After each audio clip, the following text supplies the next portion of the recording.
तो जय हिंद दोस्तों, मैं नवीन शर्मा आप सभी का स्वागत करता हूं। और दोस्तों, हिंदी में हम एक पाठ पढ़ रहे थे जिसका नाम था वर्णमाला। और वर्णमाला में कल तक हमने पढ़ा था स्वरों का वर्गीकरण। अभी आवाज़ ठीक आ रही है सबको? आ रही है? तो हमने अभी तक वर्गीकरण पढ़ा था स्वरों का, और इसके बाद मैंने आपको एक चीज़ समझाई थी, वह था उत्क्षिप्त व्यंजन। उत्क्षिप्त व्यंजन आप समझ पाए? डे और ढे का अंतर आप समझ पाए? कन्फ्यूजन तो नहीं है कोई किसी भी तरह का? तो वो आप मतलब क्लियर करते रहना अगर कुछ भी कन्फ्यूजन है तो। ठीक है भाई।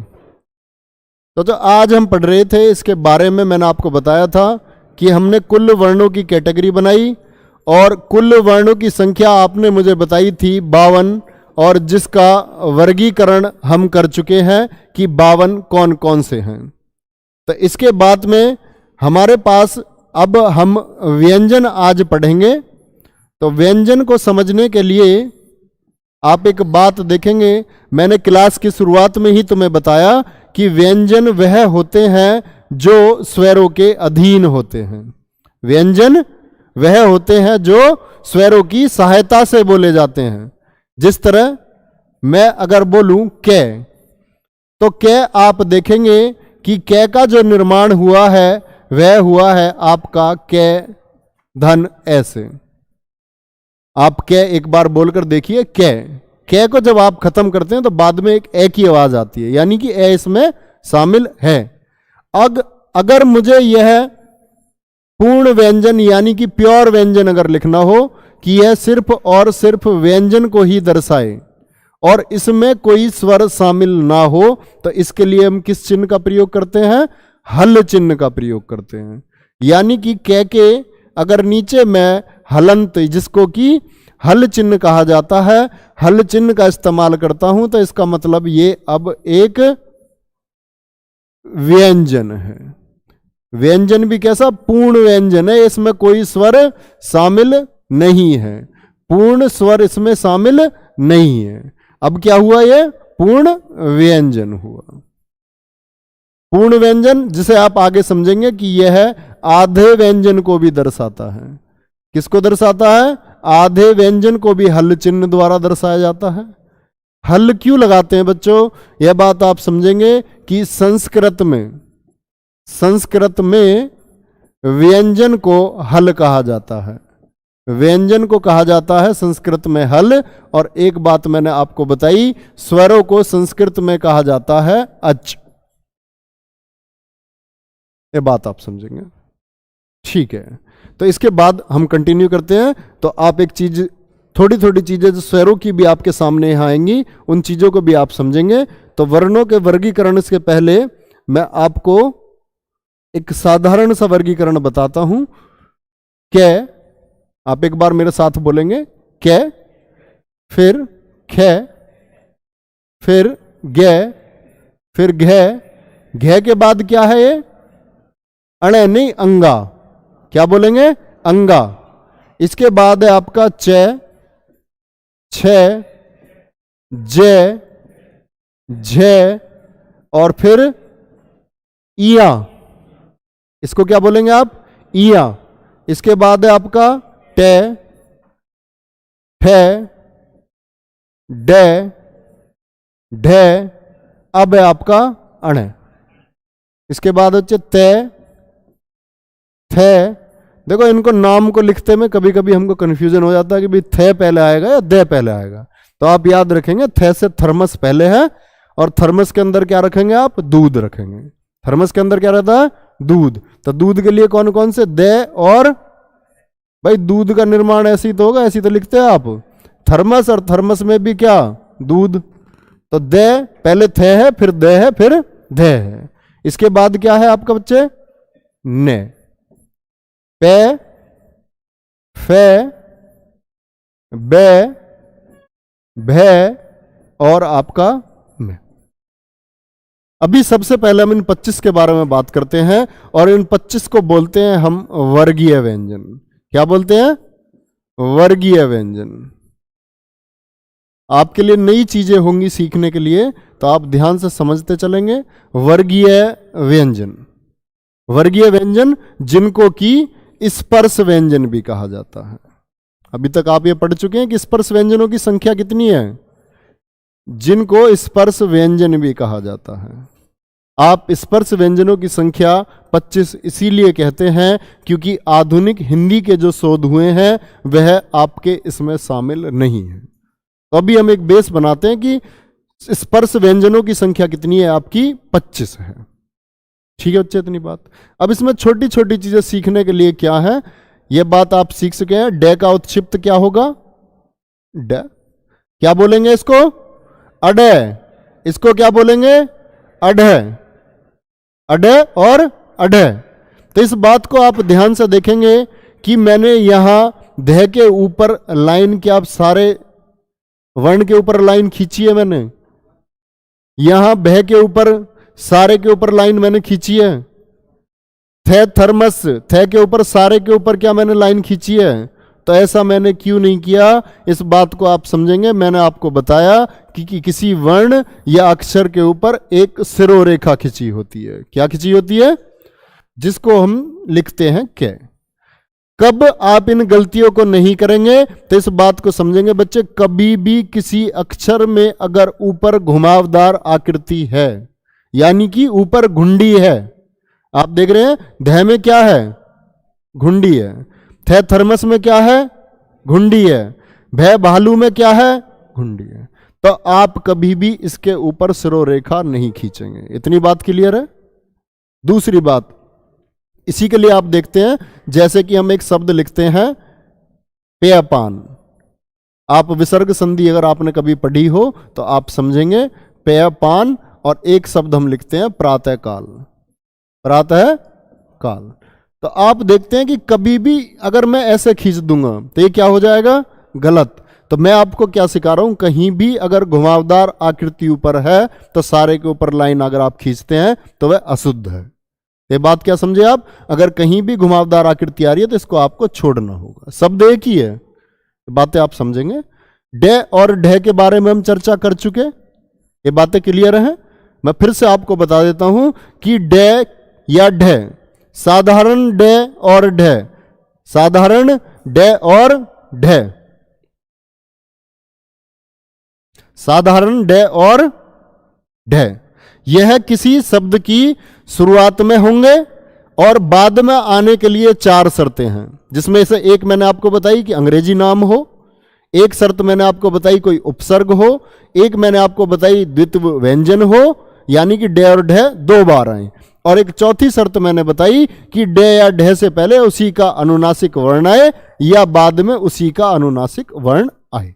इतनी बात समझ गए थे आप। चलो, ये सिरोरेखा की बात आप समझ चुके हैं। तो अभी तक हम बात कर रहे हैं कि स्पर्श व्यंजनों की कुल संख्या कितनी है, हमारी 25 है, जिनको हम वर्गीय व्यंजन भी कहते हैं। 25 आपके याद रहेंगे, एक बार बोलेंगे कै, खे, गे, घे, अड़। अब आप मुझे एक बात बताइए, क्या आपको क्या व्यंजन दिख रहा है, व्यंजन है? अभी ये पूर्ण व्यंजन नहीं है, तो इस बात के लिए क्या करना होगा आपको, इसके नीचे एक हलंत लगाना होगा। बहुत शानदार, ये बात समझ रहे हैं आप।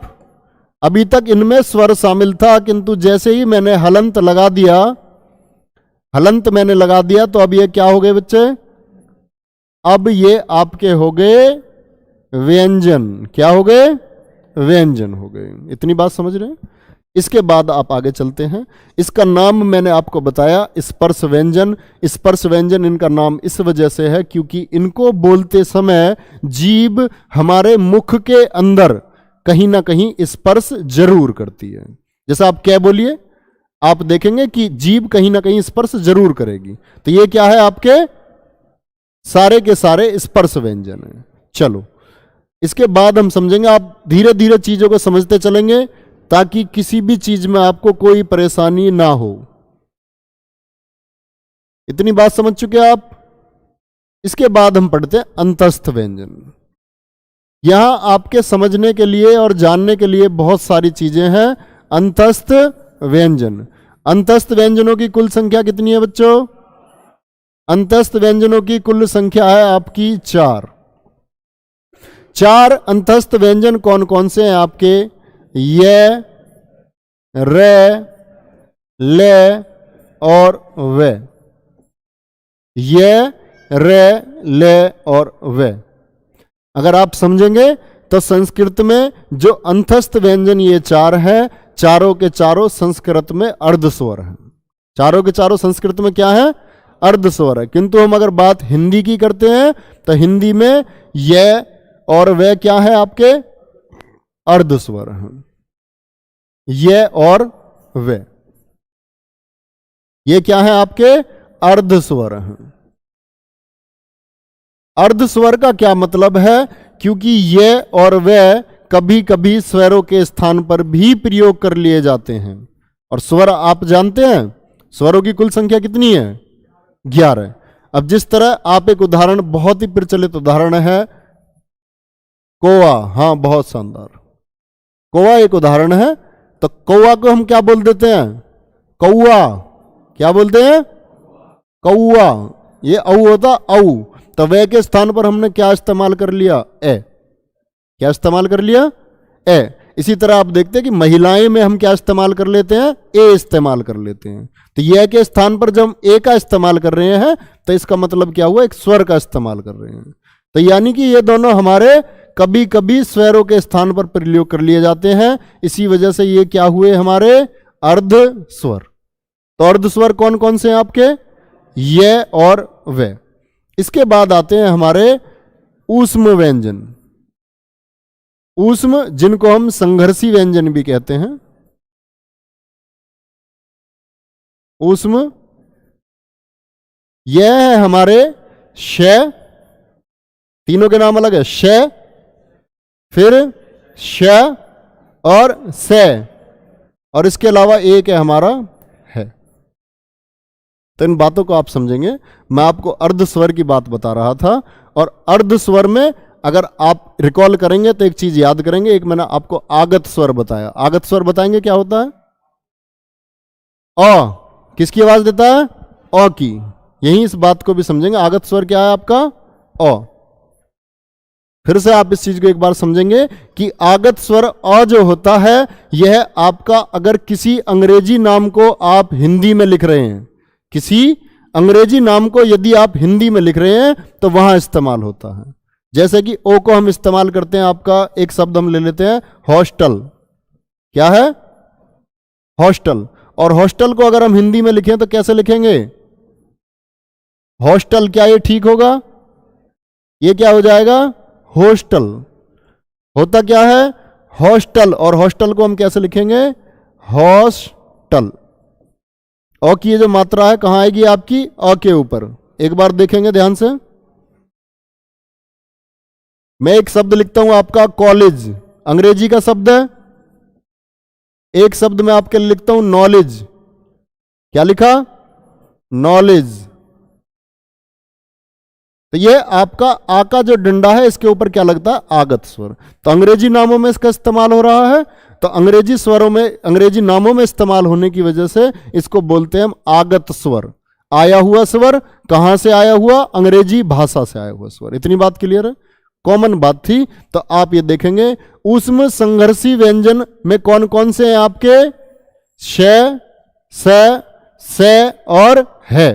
ये है हमारे ऊष्म संघर्षी व्यंजन। ऊष्म संघर्षी व्यंजन क्यों है? क्योंकि आप जब इनको बोलते हैं तो ऊष्मा का प्रवाह होता है, यानी कि ऊष्मा का प्रदान होता है और गर्म हवा हमारे मुख से बाहर आती है, इसीलिए इनका नाम ऊष्म। अब आप एग्जाम में ऐसे नहीं देखोगे कि गर्म हवा आ रही है नहीं आ रही है, वो तुम्हें सीधे याद करने उसमें कौन से? तीनों से और एक है।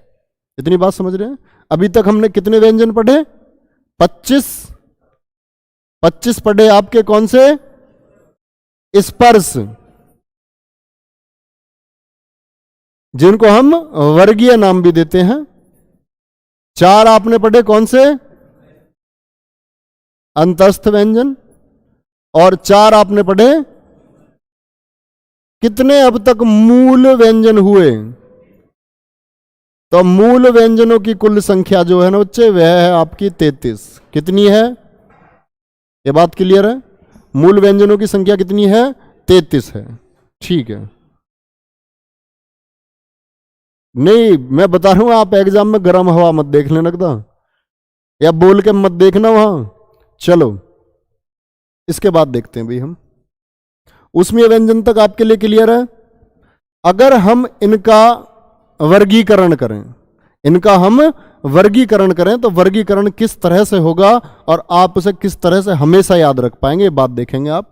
तो हम इसके लिए हमें फिर से लिखने होंगे वो सभी कै, आप बोलेंगे फिर से, कै, खे, गे, घे, अंगा, फिर आपका बोलो चे, छे, जे, झे, इया, टे, ठे, डे, ढे और आपका अणे, फिर आपका ते, अब कौन सा आएगा, थे, थे के बाद फिर दे, ठीक है, धे, फिर ने, इसके बाद है आपका, चलो ठीक है ठीक है ठीक है ठीक है ठीक है, ये हमने अभी तक लिख चुके थे हम। तो अगर मैं इनको स्थिति के हिसाब से हम याद करना चाहें कि इनका उच्चारण कहां से होता है, ये वर्गीकरण हम कौन सा कर रहे हैं, उच्चारण के आधार पर वर्गीकरण, उच्चारण के आधार पर वर्गीकरण, समझेंगे आप इस बात को। अगर हम मुख को देखें और कहां से शुरू करते हैं हम देखते हैं आवाज कहां से आनी शुरू करती है, इस हाथ से आवाज आ सकती है, हाथ से, पैर से, तो आवाज कहां से आनी शुरू होती है, कंठ से आनी शुरू होती है। तो सबसे पहले तो विचार ही आएगा, आवाज तो बाद में, शब्द बाद में आएंगे।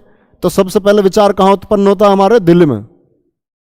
विचार कहां उत्पन्न होता है, तो विचार उत्पन्न होने के बाद में अगर हम उसको ध्वनि की सहायता से बोलना चाहते हैं, यानी व्यक्त करना चाहते हैं अपने विचार को, तो हमें किसकी आवश्यकता होगी, वर्णों की आवश्यकता होगी। तो ये शुरुआत कहां से होती है आपकी, कंठ से। कहां से होगी शुरुआत, नासिक द्वार हम बनाते हैं, यहां क्या है आपका, नासिक द्वार। इसके लिए आप एक चीज देखेंगे कि सबसे पहले क्या होता है आपका, कंठ। क्या आएगा, गला क्या है हमारा, कंठ। कंठ से यदि हम ऊपर की तरफ बढ़े तो कंठ के बाद किसका स्थान आएगा हमारा, कंठ के ऊपर तालु आ जाएगा तुरंत। कंठ के ऊपर आता काकल्य,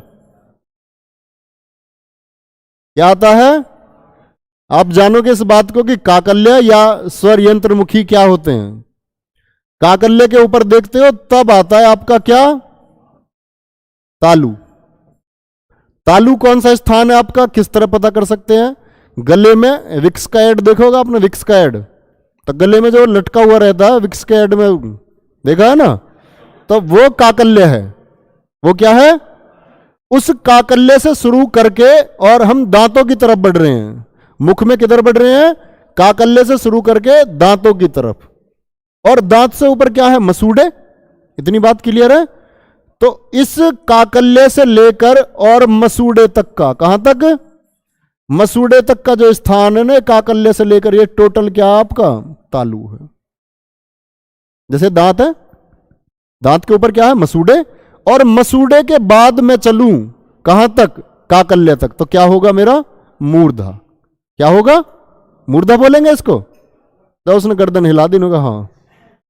तालु क्या बोलेंगे, तालु के बाद में जब मैं इसको मसूड़ा नाम दे रहा हूं तो मसूड़ा नाम क्या होता है, मूर्धा। मसूड़े को क्या बोलते हैं, मूर्धा। अभी हम ये बात नहीं कर रहे कि मूर्धा से जो बोले जाते हैं उनको क्या कहा जाता है, अभी हम सिर्फ मुख के स्थान की बात कर रहे हैं। इसके बाद क्या है अभी आपका, दांत आएंगे, फिर क्या आएगा, और दांत के बाद क्या आएगा आपका, होठ आएंगे। क्या आएंगे, होठ। इतनी बात समझ रहे हैं। पहले आपका कंठ है, कंठ के बाद क्या, काकल्य है, काकल्य के बाद क्या है, बाहर की तरफ आप आ रहे हैं, मुख की तरफ, तो क्या आएगा फिर आपका, तालु। तालु के बाद में दांत के ऊपर कौन है, मूर्धा। ये भी क्या है, मूर्धा।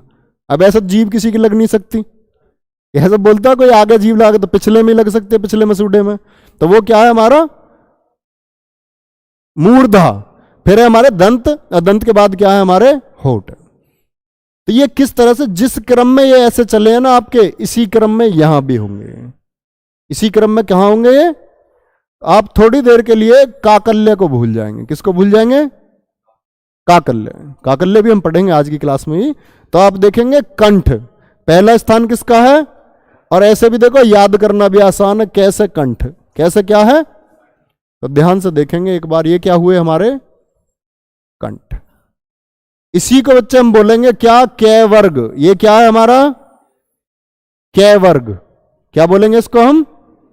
और कभी भी हम वर्णमाला में जो आगे नाम देंगे इसको नाम देंगे हम फर्स्ट, इसको ये हमारा, ये फोर्थ, और फिफ्थ का मतलब है, फिफ्थ कैसे है, ऐसे फिफ्थ है। ये फोर्थ कैसे है, ये ऐसे फोर्थ है। थर्ड कैसे है, ऐसे है। सेकंड ऐसे सेकंड है। फर्स्ट ऐसे। इतनी बात समझ रहे हैं। अभी कै वर्ग की मैं बात कर रहा हूं, तो कै वर्ग का जो उच्चारण होगा वह कहां से होगा, कंठ से होगा। कहां से होगा, तो इतनी बात आप समझेंगे इसको।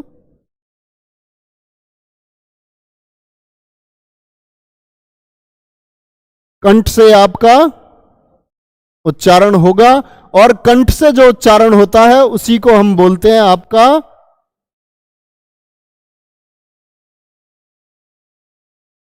कंठव्य। क्या बोलेंगे इसको हम, कंठव्य। अब देखो एक शब्द को ध्यान से समझना, मैंने क्या लिखा है यहां, कंठव्य। तो अगर मैं इसको ऐसे लिख दूं तो ये ठीक होगा या कौन सा ठीक है बताओ, ऊपर वाला ठीक है या नीचे वाला ठीक है, नीचे वाला ठीक है। तो मैं आपको बताता हूं, आधुनिक हिंदी की परिभाषा यह कहती है कि जो अक्षर जितना कम स्थान घेरे उसी का आपको प्रयोग करना है। अनुस्वार क्यों आया, यह बात हम कर चुके कि शिरोरेखा के ऊपर जो बिंदी है ये क्या होती है, अनुस्वार। तो कभी भी आपको आधे अणे से बचना है तो किसका इस्तेमाल करोगे, अनुस्वार का। अनुस्वार का प्रयोग, गलत कोई सा भी नहीं है, दोनों ठीक है। लेकिन वर्तमान में आप तवज्जो किसको देंगे, अंकी बिंदी को, क्योंकि यह भाई अक्षर किस लिए आए, ताकि हम अपनी चीजों को समझ सकें। और समझने और लिखने में जितनी ज्यादा आसानी होगी, यानी पहली बात तो इंक कम खर्च होगी, जगह कम घिरेगी, तो इसके लिए किसको इस्तेमाल करते हैं आप, अनुस्वार को। चलो दूसरी बात मैंने बताई कंठ के ऊपर। अब आप मुझे बताओ, आपके लिए है नहीं देखने के लिए, कंठ के बाद क्या, काकल्य भूल जाएंगे अभी, कौन है, तालु। फिर दूसरा स्थान है आपका तालु का, जो तालु से बोले जाते हैं उनको क्या बोलते हैं हम, तालव्य। कौन से हैं, तालव्य।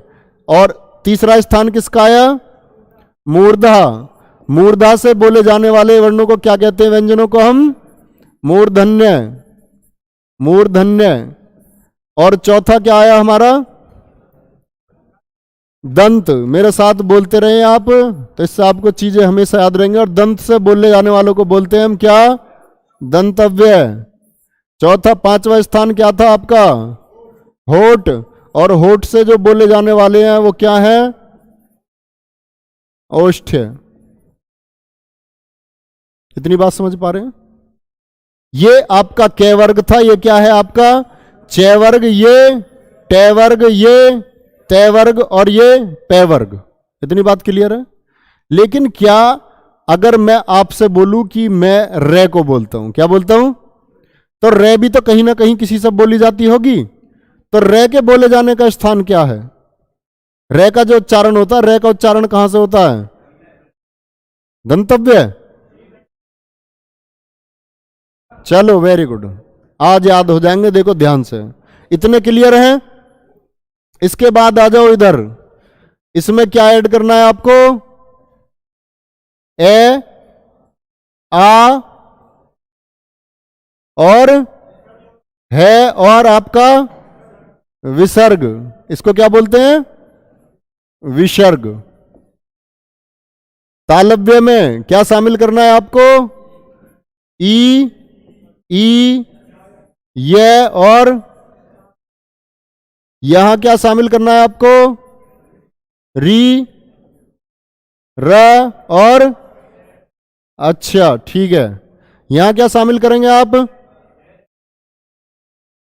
ले से। और ध्यान से समझना, ले से, और एक शामिल कर दिया मैंने जय। हो सकता है नहीं, जय तो आपका कहां गया, यहां गया। तो आप समझ लो ये जय कौन सा आएगा यहाँ? नुक्ता।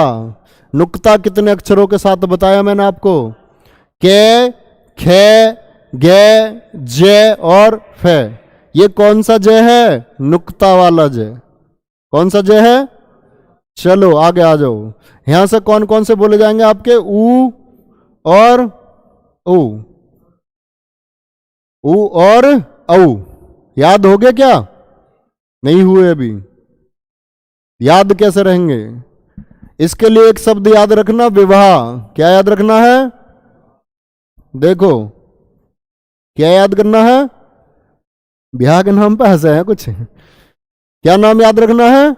विवाह। और विवाह में बच्चे देखो एक शब्द याद रखना, वी से क्या है? विसर्ग।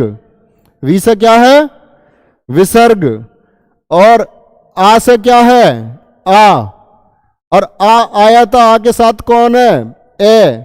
और है से क्या है तो है ही है से क्या होता है? से हल होता है। ध्यान से देख लो इसको। वी से क्या बच्चे? विसर्ग। वे को अभी छोड़ेंगे हम। वे मैं आपको बताऊंगा वे कहां जाएगा। यहां देखो, वी से विसर्ग, आ में कौन शामिल है? ए और है। विवाह किसका?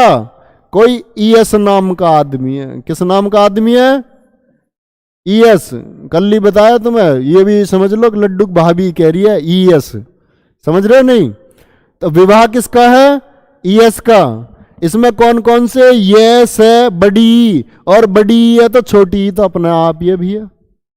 और जब विवाह ईएस का आया तो पर ईएस तो बन गया भैया ऋषि। कौन बना भाई? ब्याह, ऋषि का ब्याह हो सकता है क्या? नहीं चाह रहा होगा ईएस उसका ब्याह हो, तो वो क्या बन गया? ऋषि। और जब ऋषि हो जाएगा आदमी तो सूख के लक्कड़ हो जाएगा, नहीं हो जाएगा? सूख जाएगा बिल्कुल। तो कैसा होगा? लाश जैसा। कैसा हुआ? लाश जैसा होगा बिल्कुल। लाश ऐसी होती है ना, सूखी हुई। और जब लाश जैसा होगा, पर ब्याह तो पक्का कराया, जवान दी गई ही, तो बारात में ले गए उसे। अब बारात में ले गए, जब बैठ के गया अपनी बग्गी पे, तो वहां जो औरत थी गांव की, जो लड़की पे दूल्हे देखने की तमन्ना होती है कि मान के चलो बंटी का दूल्हा आया है। अब ये देखने लगे कि भाई दूल्हा कैसा? उन्होंने कहा दूल्हा तो लाश जैसा, दिख ही नहीं रहा। तो उन्होंने कही ऊ है, यू कैसा दूल्हा ढूंढा? तो कैसी आवाज आई आपकी? ऊ की आवाज आई। ऊ मतलब अरे यू कैसे ढूंढ लिया भाई, अरे यू कैसा दूल्हा? तो ऊ की आवाज आएगी नहीं आएगी? अब ये हमेशा याद रहेंगे। देखो, विवाह में विसर्ग, समझ रहे भैया? आ, ए, है। ईएस में कौन कौन से? ई, यस है। ऋषि का देखो ध्यान से, ऋषि, री का निर्माण मैंने आपको बताया कैसे होता है। रे हलंत ई से। अब ई तो आपको पता रहेगा, ई तो जा चुका ऊपर, बचा कौन सा? रे। और से षटकोण, कौन सा? से षटकोण। समझ रहे हो नहीं? चलो, और लाश जैसा ले। अब ये सोचोगे आ तो कहां पहुंचा दिया हमने? विवाह में। तब बचा क्या? जय। ये बताऊंगा मैं तुम्हें नुक्ता। पांचों के पांचों नुक्ता को बोले जाने का अलग अलग स्थान है सभी का। ध्यान से देखते रहो बस। यहां क्या है आपके? ऊ और ऊ। याद रहेंगे सारे, कभी नहीं भूलोगे? ठीक है। तो यानी कि अब आगे चले हम।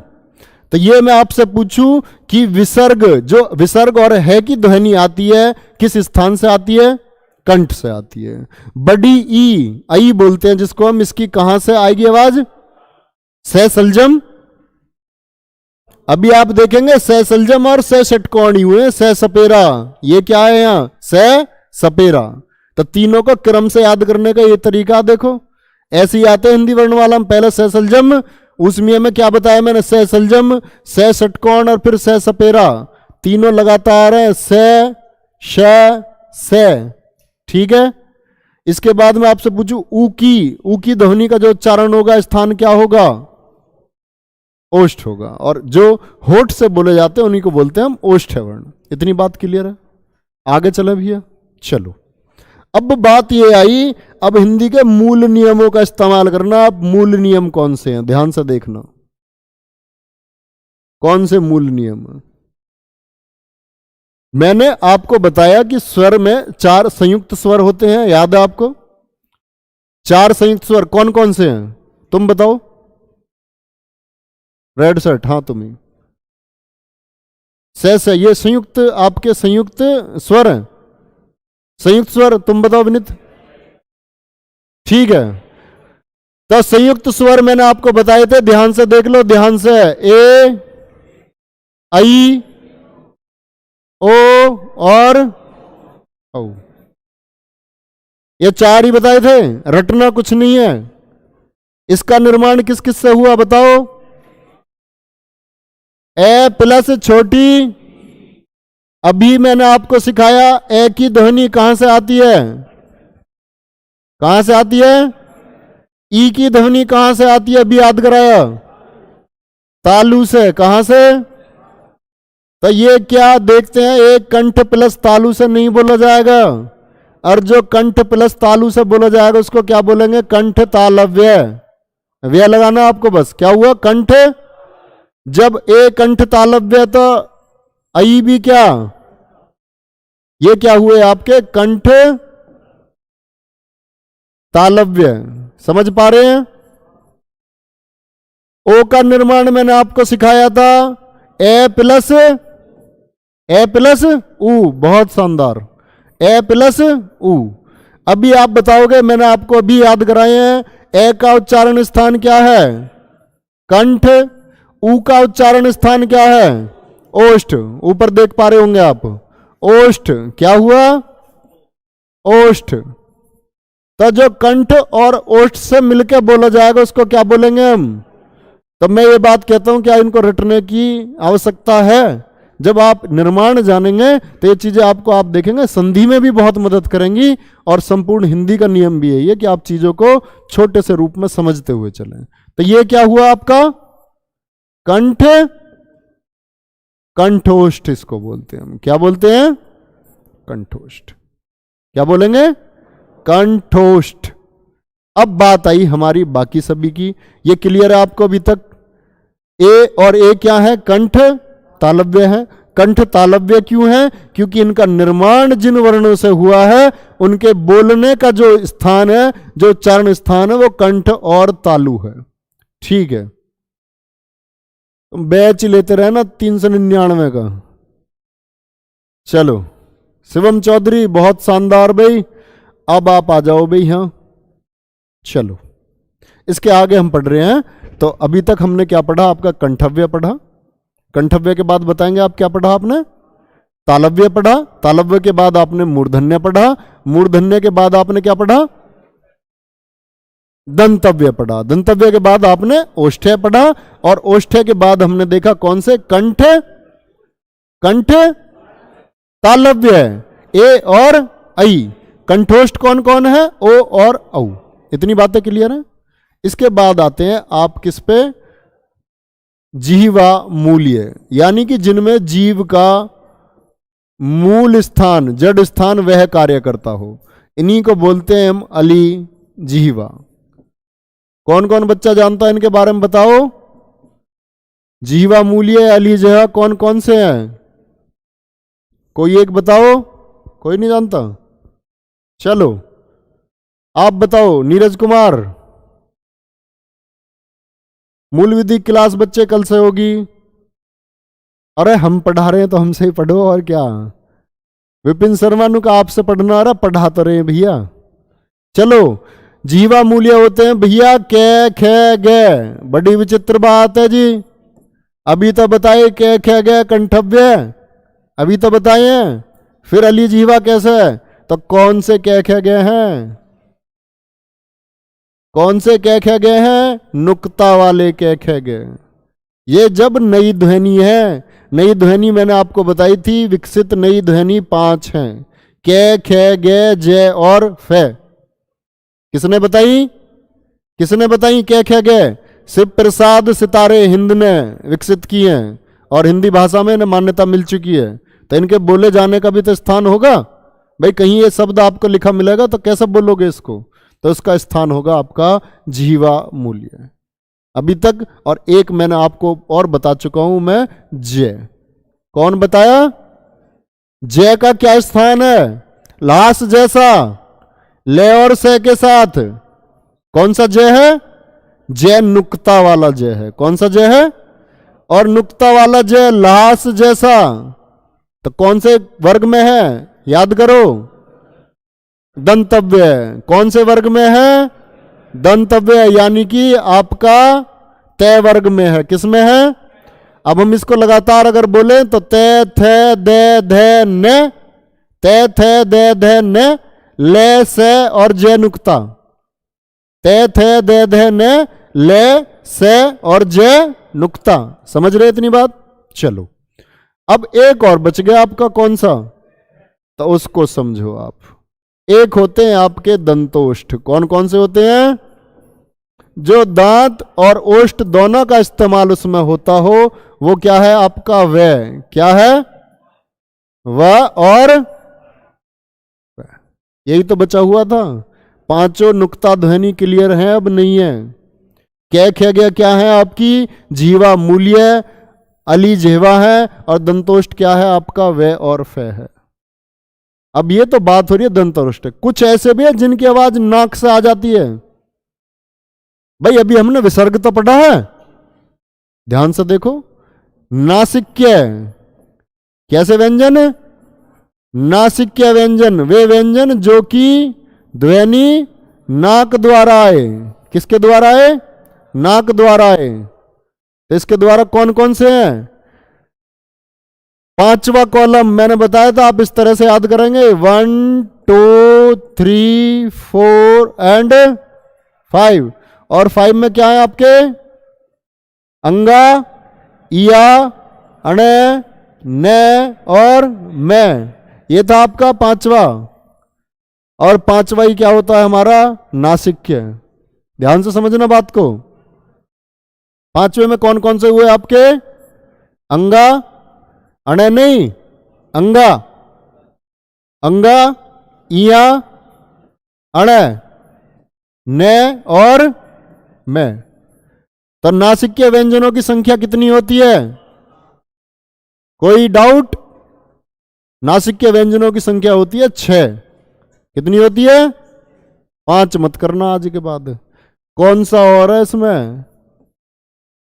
अरे विसर्गी तो पढ़ा आपने, अनुस्वार तो छोड़ ही रखा है अभी। अनुस्वार को बोलना कहीं भी लगा होगा। जैसे मैं इसको बोलूं, इससे एक शब्द लिख लेते हैं हम, अंगूर। क्या लिखा?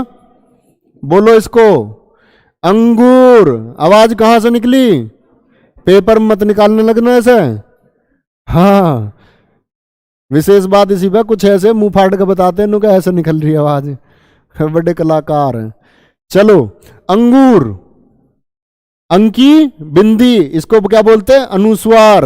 यही समझने के लिए चीज क्या, ध्यान से समझना। नासिक्य समझ चुके, कितने हैं कुल? 6। और ध्यान से देख लो इस बात को, अगर एक बिंदी तो ऊपर लगती है तो नासिक्य के साथ मैंने आपको बताया था कि मैं चैप्टर में ही बताऊंगा आपको, अनुनासिक और निर्नुनासिक। यही समझो, एक तो होता है अनुनासिक और एक होता है आपका निर्नुनासिक। दोनों में क्या अंतर है? अनुनासिक तो भैया वो है जिनमें नाक से निकलेगी आवाज। किससे? और जिनमें नाक का इस्तेमाल न होकर सीधे मुंह से आवाज निकल जाएगी। देखो, इसे बोलना ए, बोल के देखो, यहां तो बोल ही सकते हो ए, कहीं नाक से आवाज निकली? ये बोलना आ, नाक की इस्तेमाल हुआ। यहां देखना ए, बोलो इसको आ, कहीं भी ये बिंदी लगी हुई है तो इस बात का विशेष ध्यान रखना, ये सारे के सारे क्या? अनुनासिक है। क्या है? अनुनासिक। क्या है?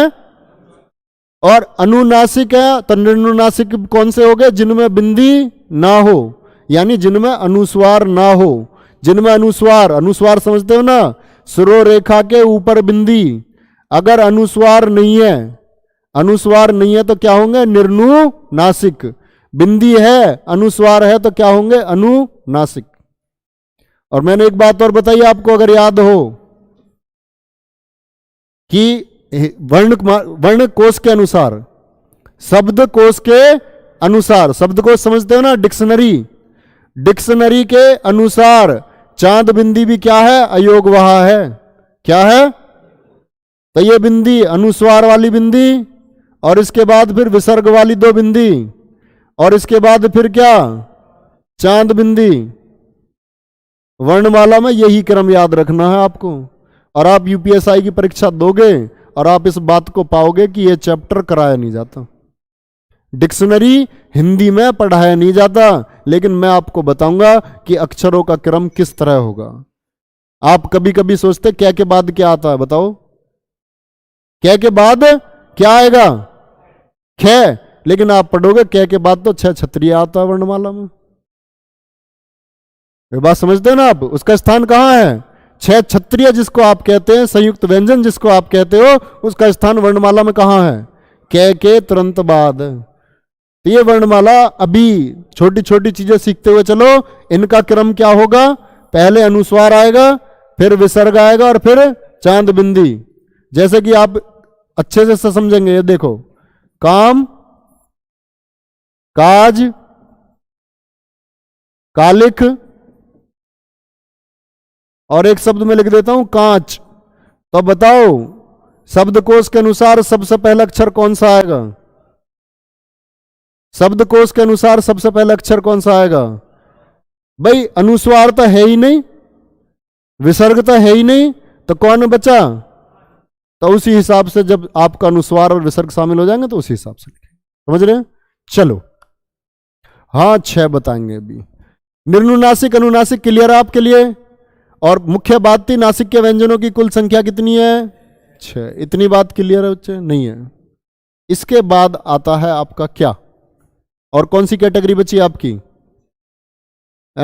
उत्क्षिप्त तो पढ़ चुके भाई, फिर से देख लो एक बार। चलो, उत्क्षिप्त समझना चाह रहे हो तो व्यंजन में क्या हुए आपके? उत्क्षिप्त मैंने व्यंजनों में सबसे शुरुआत में बताए। उत्क्षिप्त व्यंजन जिनको क्या कहा जाता है? द्विगुण। कोई बात नहीं, फिर से समझ लो। द्विगुण, घर की बात है, घर की बात है, इसीलिए समझा रहा हूं दोबारा भी। हाँ, वो मैं बता रहा हूं अभी आपको। व्यंजन, उत्क्षिप्त व्यंजन, द्विगुण व्यंजन, इन्हीं को बोलते हैं द्विस्फट, द्विपट। क्योंकि इनमें जीभ क्या लगती है? एकदम से जीभ लगती है मूर्धा पे। डे बोलो डे, ढे बोलो ढे। जीभ ऐसे समझो जैसे जीभ ने घूसा मार दिया वो मूर्धा पे, बहुत तेजी से लगती है, झटके के साथ। इसीलिए इनको क्या बोला जाता है? ताड़न जात, ताड़न जात। तो कहां लगती है जीभ? मूर्धा पर लगती है। अच्छा, एक प्रश्न मेरा है आपसे, डे और ढे उत्क्षिप्त देखते हैं आप? डे उत्क्षिप्त अल्प प्राण है कि महाप्राण? बताओ। ये तो पढ़ा ही नहीं जात तक है। महाप्राण है। अच्छा, डे और ढे अल्प प्राण है। अच्छा, हाँ तो यही बात है, पढ़ा नहीं है, पता कैसे रहेगी? तुक्का मार रहे हो, तुक्का। चलो भाई चलो, आ जाओ। उत्क्षिप्त क्लियर तो भैया पढ़ चुके हैं इसको। डेर ढे मैंने बताया भी किस तरह, ये बात आप देख लेंगे। डेर ढे कभी शब्द की शुरुआत में नहीं होंगे, और बाद में क्या हमेशा अगर शुरुआत में नहीं होंगे तो बाद में तो हमेशा होंगे ही होंगे। लेकिन बाद में 4 डे हो सकते हैं, साधारण डे और ढे। उसके लिए नियम मैं तुम्हें बता चुका। आप एक बार उस देख लेना ध्यान से, अगर नहीं समझ में आया तो समझ में आएगा, ऐसी कोई बात नहीं है। चलो, अब आ जाओ। दंतोष्ट एक बार रिपीट करो मेरे साथ। कौन कौन से थे दंतोष्ट? वे, ये बताओ वे क्या है, और फे क्या है? फे दंतोष्ट है? अरे फे दंतोष्ट नहीं है, फे नुक्ता दंतोष्ट है। फे तो कहां जाता है आपका? पे वर्ग में। पे फे, और पे कौन सा है आपका? अंतिम। के चे टे ते पे, जो आप पढ़ते हो कचट तप। क्या पढ़ते हो आप? तो पे देखते हो ना, पे कहां है? लास्ट में है, पे वर्ग है वो। पे फे बे भे और मैं। चलो, इसके बाद आ जाओ आप। अर्धस्वर क्लियर थे भैया, अली जीवा क्लियर है, और एक बात बचती है। आप बताएंगे कि ने आप पढ़ चुके हैं। ने का बताइए आप मुझे, क्या स्थान होगा? उच्चारण स्थान ने का क्या होगा? तो चौथे वर्ग का है, और चौथा वर्ग किसको दर्शाता है? ने को। से का बताएंगे आप मुझे। से का उच्चारण स्थान क्या होगा? क्या होगा? बहुत बढ़िया। इसके बाद आप बताएंगे ले। कौन सा ले है? दंतव्य। दंतव्य में आया ले से और उसमें जय नुक्ता। ठीक है। रे कैसा है? कैसा है? मूर्धन्य। ने से ले जय, और ये जय में आपसे पूछूं तो क्या बोलेंगे इसको? इतनी बात समझ पा रहे हैं?